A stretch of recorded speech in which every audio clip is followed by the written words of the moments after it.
ఓం నమ చండికాయ నమ. ఓం ఐం మార్కండేయం వాచ.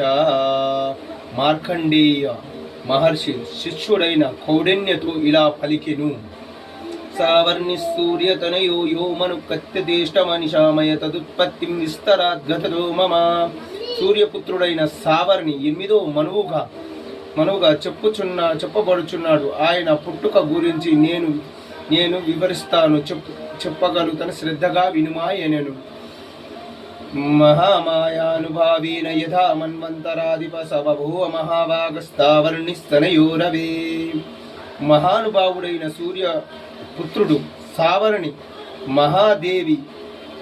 మహాదేవి ప్రభావం వల్ల ఏ విధముగా మన్వంతరానికి అధిపతి అయి మనువుగా అయ్యాడో వివరిస్తాను వినండి.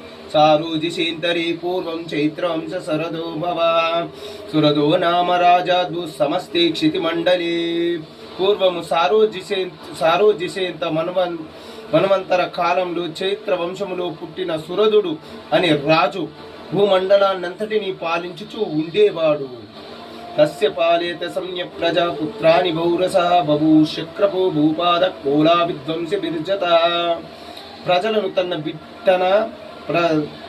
తన బిడ్డల వలె పాలించుచూ ఉండేవాడు. పుత్రుల వలెనే ఎంతో చక్కగా పాలించుచూ ఉండేవాడు. కానీ ఆ రాజునకు కోలా విధ్వంసుడు అనే ఒక శత్రువు రాజు కూడా ఉండెను. ఆ యుద్ధములో ఎదురయ్యేను.